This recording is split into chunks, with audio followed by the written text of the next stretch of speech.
We accomplished a lot in the garden in 2023. It's pretty cool to see where we started at the beginning of 2023 to where we are now. It was definitely a very busy year, so let's go over it. My name's Kara. We're gardening here in Zone 7A in Virginia.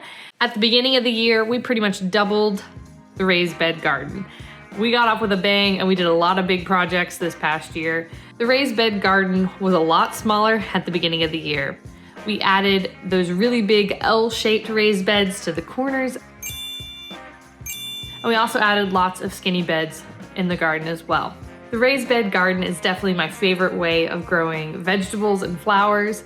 Last year, we experimented with an in-ground space, and that was just too much work for me as a busy mom. I love having a garden, but I need it to be efficient and take the least amount of time that a garden can take. Gardens are a lot of work, but I want to enjoy the fun parts of gardening rather than the parts that I don't really enjoy.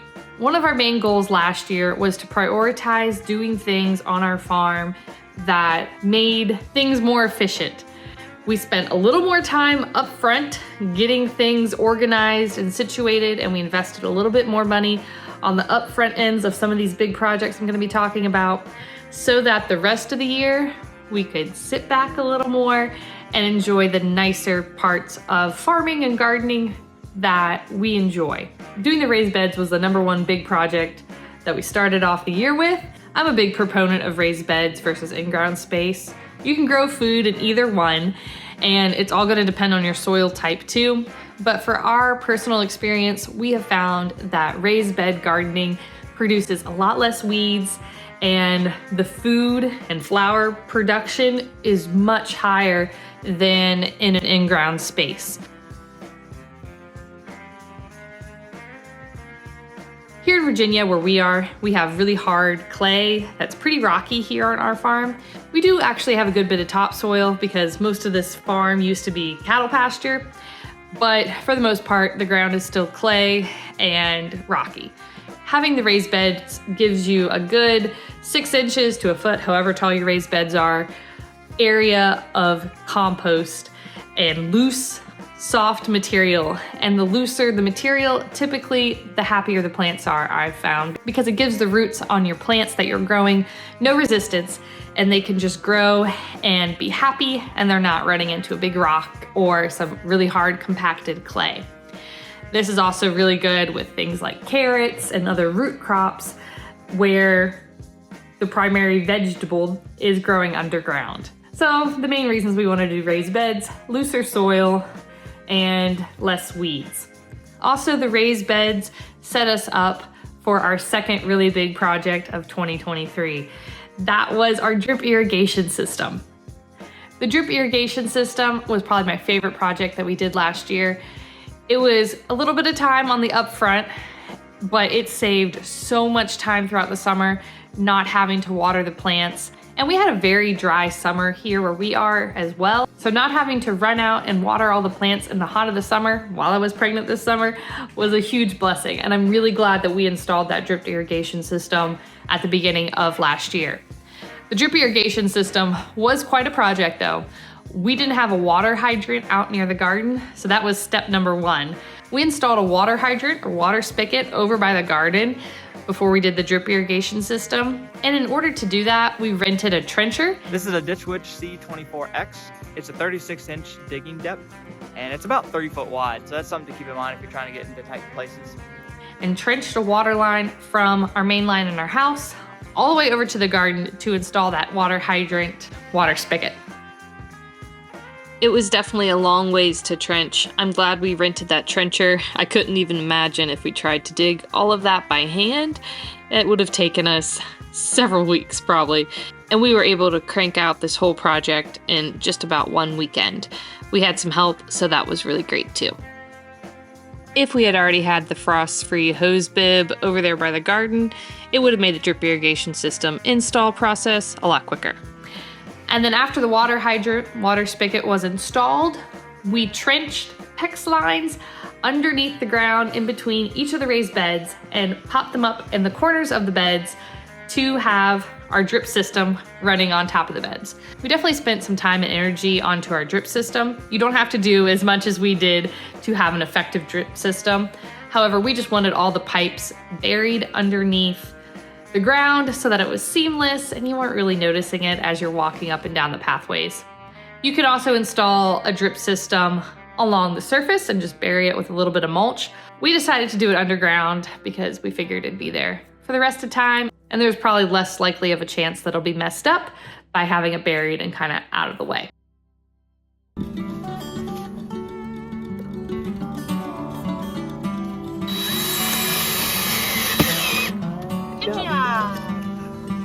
All the full-length videos about all the different projects I'm talking about, you can go back on our channel and rewatch those if you want to, and I'll also have links to them in the description. So if you want to check out everything we've been doing this past year, it's down below in the description box. I really can't speak highly enough about the drip system. It was such a game changer this summer. It really saved a lot of time and made the garden pretty much automated, which was really nice. Here's kind of the overview aerial shot of all the underground portions of the drip system. The second layer goes on top of the raised beds. All of this that you see here was buried underground. After we got the drip system installed, we topped off our pre-existing raised beds and our new raised beds with some nice fresh compost.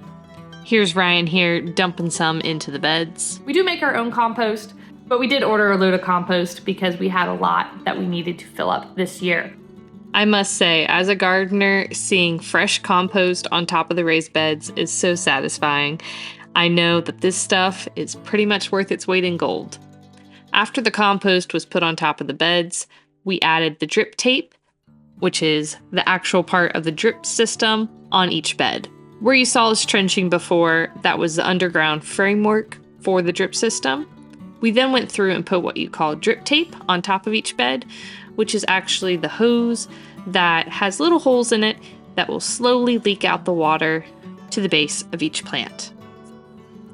Not only does the drip system save you time because you're not actually having to go out there with the hose and manually water each plant, but it also saves you water, which in turn saves you money.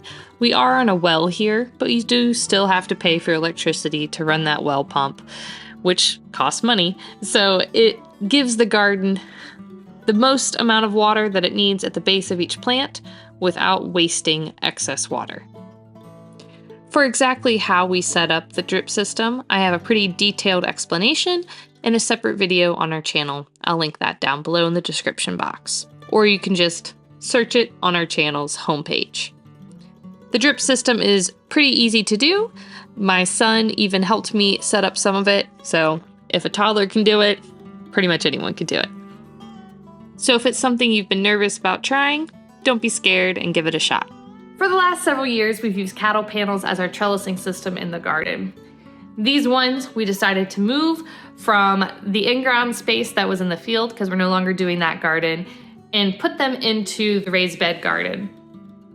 We did cut them down a little bit because cattle panels are 16 foot long and the shorter new beds are 12 foot long.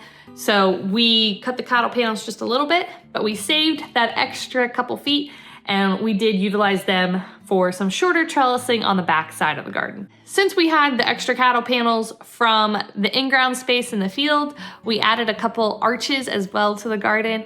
I love the way an arch looks in the garden. I just think it's kind of pretty. So we added a couple extra ones of those too. As I've been looking through these videos from the past year, it's also been kind of crazy to see my belly growing throughout the year as well as my baby grew inside my belly. Putting up these cattle panels can be done by yourself, but it's definitely easier as a two-person job. One person to hold them while the other measures and attaches them to your T-posts. Ryan was here helping me for almost all of these projects that we have in the garden this year. It was definitely nice to not be doing everything myself, especially since I was extremely pregnant pretty much all year, or I had a newborn. How does the saying go? Teamwork makes the dream work. Well, our dream is to have a farm and a homestead where we can garden and raise animals in our family, and it definitely would not happen unless we were a team and working hard on things together.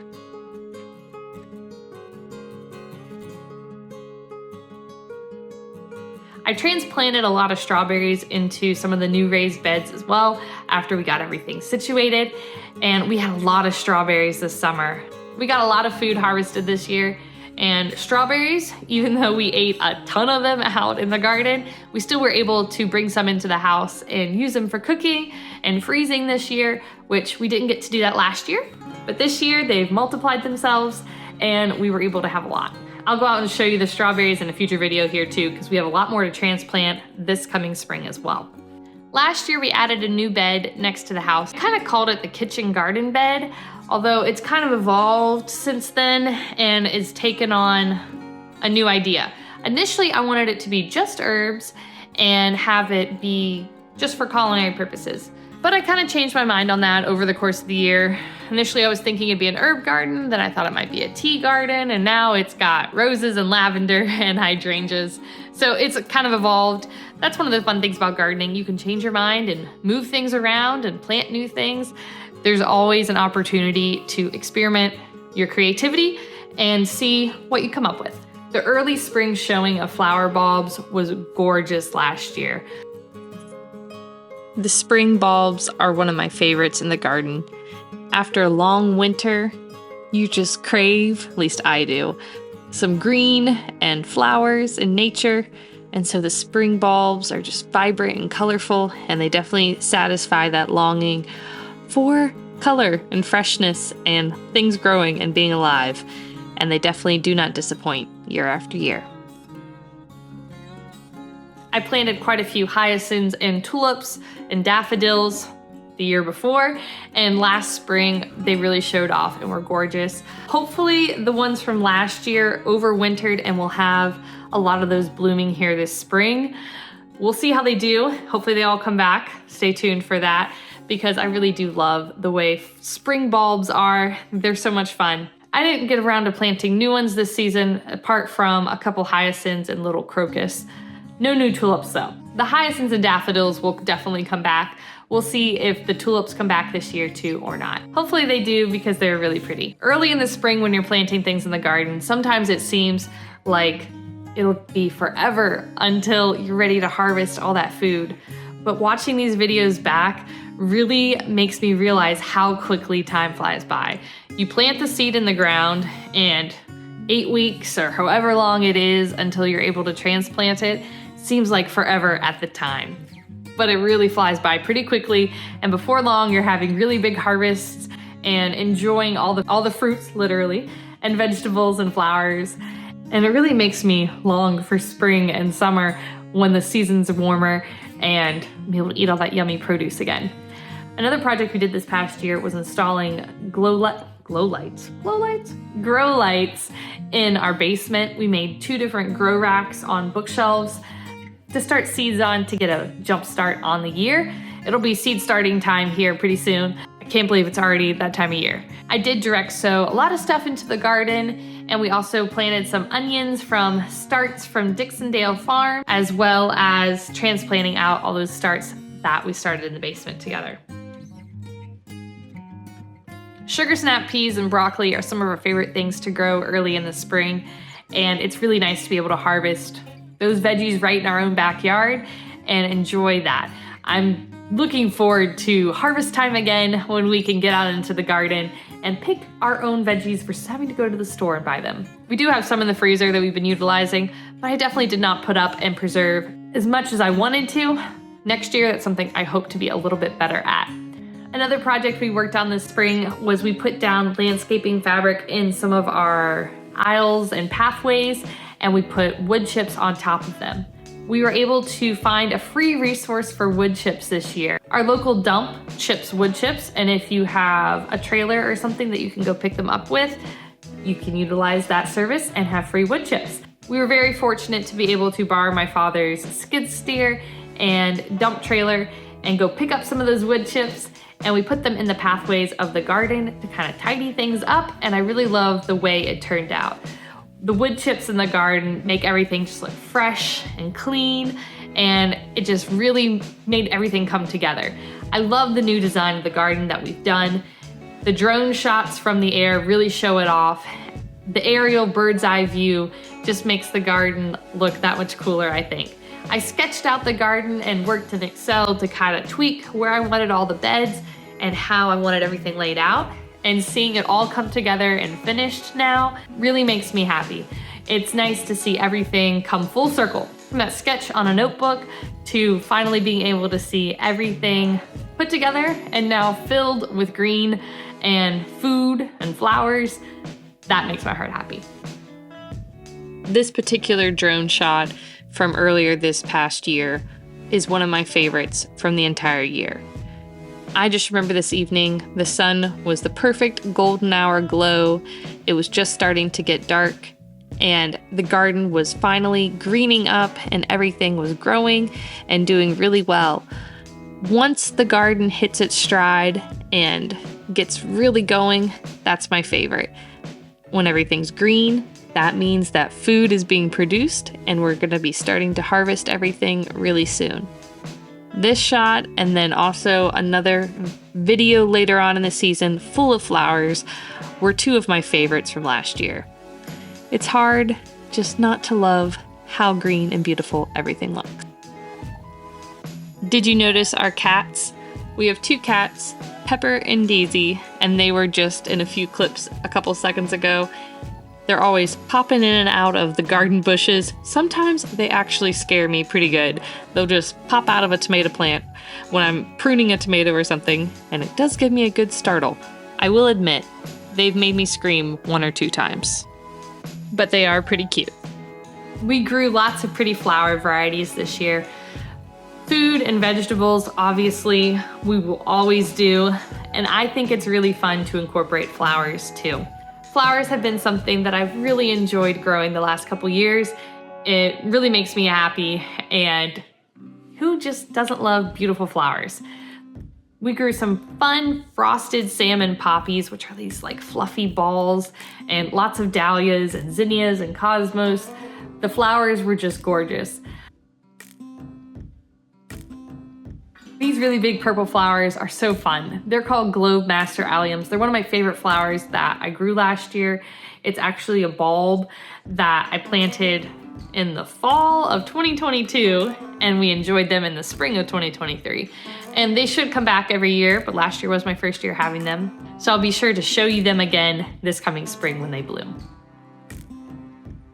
The Brunera also produced these little pretty blue flowers this year that I absolutely loved. I believe this one is the Jack Frost Brunera. There's several different plants around the house that really took off this year. This incredible hydrangea over by our porch swings was gorgeous. White echinacea powwow flowers were really pretty this year too. I think I want to try to divide those up and make even more of them for next year. The flowers in the garden are really fun to experiment with, and all the different colors I just think are so lovely. I loved the dark, vibrant cosmos. These are some Rubensia cosmos. And then the limelight hydrangeas are always a winner in my mind. They're one of my favorite flowers, and we have several bushes around our house. And this year they were really big and healthy, and they just seemed happy in their spot. And what's not to love about that? When a plant's happy, it makes me happy.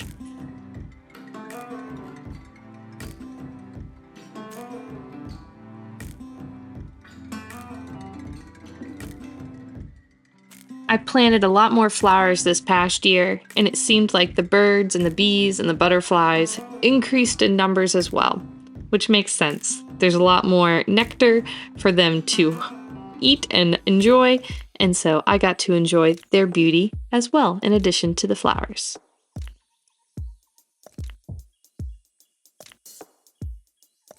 I just placed an order, which I'll share with you guys when it arrives, of some new flower varieties for this coming year. I'm excited to experiment with some new ones that I've never grown before. Trying new varieties and trying out new things rather than just the exact same tomato and cucumber every season keeps things interesting and is one of the reasons I love to garden. Of course, there's nothing wrong with growing the exact same variety every year. I just like to mix things up and try out new things. I think it's fun to see something that you've never seen before and be able to grow it with your own two hands. In the future, I'd love to even dive into breeding zinnias and different flowers and vegetables and try to create my own varieties. I think that would be a lot of fun to experiment with. Speaking of growing things, the best thing I grew last year was definitely our son. I gave birth to a beautiful, happy baby boy last year. He's doing great. He's growing, he's happy, and he's healthy. Thank you to everyone who gave well wishes when I was pregnant and when I kind of disappeared when I gave birth and then came back. I really appreciate all the kind messages I received. That was really nice of all of y'all. When our son was born, understandably so, things in the garden kind of got put on the back burner, and our onions and our garlic we harvested too late. We harvested them and tried to cure them on our porch like we normally do, but unfortunately, they were a little bit too far gone, and I noticed they were starting to get mushy on us. So I ended up dehydrating all the garlic and making garlic powder, and all the onions I chopped up into individual little pieces and vacuum sealed them and put them in the freezer. So we didn't waste anything. Everything got put up. I just would have preferred not to have to put up all of that stuff right after having a newborn. Thankfully, I did have some help. My sister-in-law helped me peel the garlic to get that chopped and dehydrated, and my sister helped me with all the onions. So thank you to them for helping out. This coming season, I'm going to watch the garlic and the onion and make sure I harvested them at the right time, because I don't want to have to put it all up immediately if I don't have to. Curing it is definitely the easier way of storing all of that. Pepper is definitely always popping out at me. The garden produced so much food this past year, and it was wonderful to be able to have all that fresh produce. There's really nothing like growing your own food. If you have your own garden, then you know the joys of eating something that you grew is really fun and really delicious, and it's really nice to be able to share all that with other people too. Especially my children and my family. I want my kids to grow up with a garden and grow up knowing exactly where food comes from. I don't want them to think that food just comes from a box or from a grocery store. I want them to have that firsthand experience of food growing from a seed and then going all the way to your dinner plate.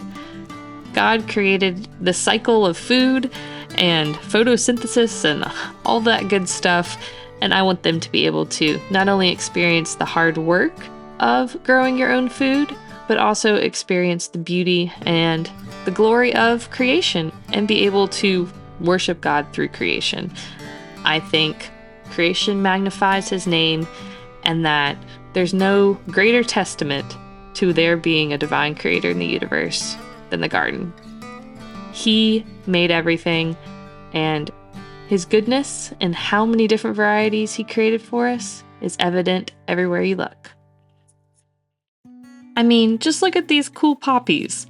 I have never seen a fluffy flower like this, and honestly, I didn't know they existed until I planted them this year. They're so fun. This variety was called Frosted Salmon Poppy, I believe. It was from Baker Creek Seed or rareseeds.com. They had blown over because they got so heavy, so here's Ryan tying them up to the cattle panel. One of the projects we worked on this year was trying to trellis our dahlias. That's why we hammered in these really big wooden stakes. It didn't work out exactly as we hoped. We're going to try some new methods for that next year. But we did go through the garden and hammer in these big wood stakes and then tie twine around it to try to do a corral method for trellising up our dahlias, which is a type of flower. They're really beautiful flowers that come in all different colors and shapes and sizes. I have quite a few different ones, and that doesn't even begin to scratch the surface of how many different types of dahlias there are out there. The trellising did work pretty well for tying up these hollyhocks. This hollyhocks just kind of got weighed down and was pretty heavy, and we had a big rainstorm and a lot of it blew over, as well as the bachelor's button, which is what the purple and little white and pink flowers are here at the end of the row. The hollyhocks was definitely a lot heavier than the bachelor's button though, and quite a bit of it did split. Tying it up did save quite a bit of it. However, several of the stakes or stems did die back and they didn't really survive. Now, as far as tying up things go, the cattle panel trellising definitely works a lot better than twine, and the green beans were a good testament to that. We grew some crazy green beans. Those really long red ones are Chinese red noodle beans, and traditional green beans as well. The traditional green beans are definitely our favorite. The red ones are just kind of fun to look at and a fun conversational piece, if you will. Everyone always looks at those in the garden. They're one of the first things people notice. Having different varieties like this lemon drop pepper, for instance, just kind of gives some creativity to the garden, and I like things being a little different, a little weird, a little unique. It keeps life interesting. Although these lemon drop peppers are very spicy. They make a good pepper seasoning, but for our family, we personally don't like eating them raw. Now, on the other hand, the Sugar Rush peach peppers, we did like the flavor of those, and they made a nice addition to some different dishes. Having good produce in the garden means good produce on our kitchen table and on our dinner plate, which is one of our favorite reasons to have a garden. Because fresh produce is oh so yummy. This year, I'm excited to grow and hopefully harvest even more food than last year and be able to put up even more. That's one of our goals for this coming season. In addition to food, flowers are definitely still always going to be a part of our garden. Last year we planted several new rose bushes around the house, and the beautiful fragrance of those roses was just so lovely, and I'm excited to see some of those new varieties bloom for the first time this coming year. There was a couple from this past season that when we planted them, they were still too young to produce a flower before it got cold. So this coming spring, it's gonna be their time to shine, and I'm so excited to see the flowers bloom on those for the first time. And a little spoiler alert for y'all. I may have even more roses coming in the mail that we get to plant together. I'm really excited about that. We had lots of projects last year. One of the best parts is definitely always gonna be enjoying what you grow. Eating the things that come out of your garden is always going to be one of the best parts about gardening. I love the process. I love the planting and picking out new varieties and seeing everything grow. That's really fun for me. But it really all comes down to being able to enjoy the freshest, yummiest produce and have it right in our own backyard and know exactly where it's coming from and not have to pay high prices in the grocery store for good organic produce because we have it ourselves.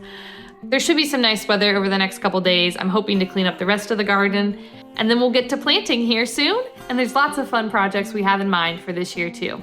So be sure to subscribe to our channel and click the notification bell so you don't miss out on any of our future videos, and you get to see all those fun projects and gardening, produce, harvesting, everything this coming year. My name's Kara. Thanks so much for joining us this past year, and I hope you guys enjoy following along with the process this coming season too. Bye y'all.